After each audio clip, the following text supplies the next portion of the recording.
You've been on a crazy ride, not just through July, but for the last couple of years. You've been involved in a lot of crazy shit. You know, what are you? Are you disappointed in yourself with a lot of this stuff? Yeah, I am. I totally am. I totally am. Yeah. What does it feel like? Like, give me the thought. Like, we can go through all of them, but give me the thought. Like, probably the most I was disappointed in you, and I love you as a person. I think you're a great guy. I love you too, Joe. Thanks. I really do. I've always had a good time hanging out with you.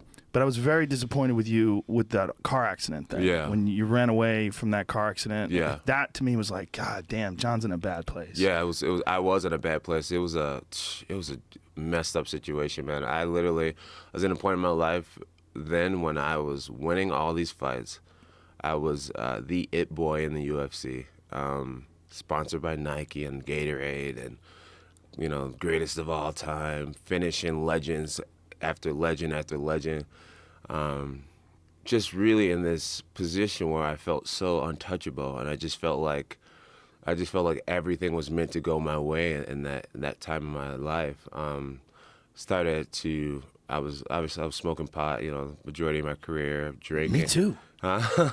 Shit, maybe it's happening to me. Drinking, every weekend, pretty much, to the point of blacking out. Just blacking out. Yeah, just being hammered, and just being a total party boy, but still training my butt off. Working really hard, believing really hard, had big goals, big dreams, but just being a party boy. And I think I just took everything that I had for granted because everything for the majority of my career has gone my way. And that morning I got in a car accident, man, it was a huge reality check. And it was, I think in some people's mind, they envision me, hitting this car and running up and seeing that it was a pregnant lady and then taking off running. And then people said that I came back and grabbed a load of money, which is the stupidest thing ever. Why would a millionaire need to grab cash, right? Did you run back to the car? So I literally, I went through a light.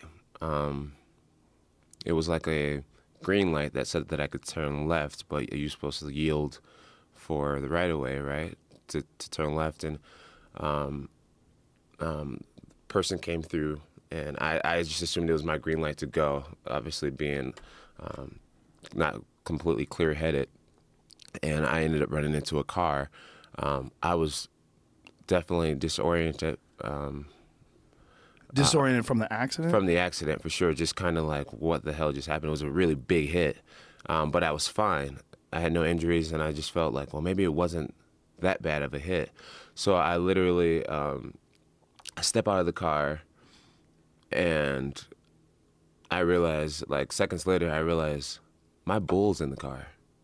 So your bowl, my weed. Bowl, my right. pot bowl. Pot. Yeah, and I wasn't smoking weed in the car or anything like that. But it was in the car. But my bowl that had residue was in the car. So I open my car door. I like take 2 steps away from the car, and then I go back to the car, and I like search the car because I had it in my cup holder. And when I hit, the bowl fell somewhere. Who knows where it flew to? But I knew shit. Like, if I can't find that bowl, that's gonna get me in trouble. Just having a bowl in my car. So I looked for like 2 seconds, couldn't find the bowl, and I just took off running. Did you look at the other person in the other car? No, I had no clue that it was a woman. I had no clue that it was a pregnant woman. How much time are we talking about? Like from the time from the time that I hit, I was over a fence probably 8 seconds later. It was literally a super reactionary. Like I just felt I hadn't been home yet. I stayed at a friend's house. I wasn't drinking and driving. My decision was to sleep at my friend's house because I knew I couldn't drive home. He woke up early the next morning to go to work, and he's like, "John, feel free to stay here, and you can make yourself breakfast or whatever."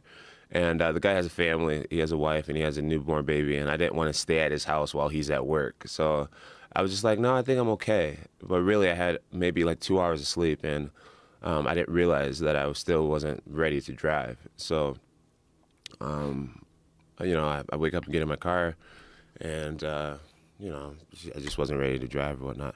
But why didn't you look at the other car? Because it all happened so fast. Yeah, sorry, yeah. So it all happened so fast, and I just knew I knew I smelled like alcohol, and I just felt like if the police came, it would be a bad situation for me, and I just thought the person that I hit had to have been okay, because I was totally okay. I was like, maybe this collision wasn't that hard. So I just feel like in a lot of people's minds, they see me as like, I knew it was this woman. I saw this woman hanging out the window crying and bleeding or something like that, and like I just chose to leave her. And I didn't know what I hit. I didn't know if I hit a truck. I didn't know if I hit a punch bug. I didn't know what it was that I hit. I just knew it was another vehicle. But you didn't even look. No, I didn't look. No, I had Wow. no clue. And I didn't go back for cash. But it doesn't make what I did okay. The fact that, you know, I didn't go back for cash and I really went back for my bull. That's no better, right? The whole situation was just a shitty situation. I was in a really bad point in my life, taking, like I said, everything for granted. If you wanted to have a situation come up with this like worst case scenario, that is the worst case scenario. Pregnant woman. Oh yeah, it makes me look like a monster. Yeah. It makes me look like a monster. When you found out I was a pregnant woman, what was going through your mind? I thought, man, I'm done. I'm done. First, I was afraid that there would be some type of problems with her baby, because, you know, obviously if she had a difficult pregnancy, then that's a whole different level of being in trouble. God forbid if she was to have a miscarriage. You know, I would imagine that would be 1,000% put on me. So I thought about the fact that I went from just partying and enjoying this career and this amazing fairy tale life. I thought I was going from that to like literally being in jail, being labeled as a murderer. So that was my number one thing, was just hoping that the baby was okay.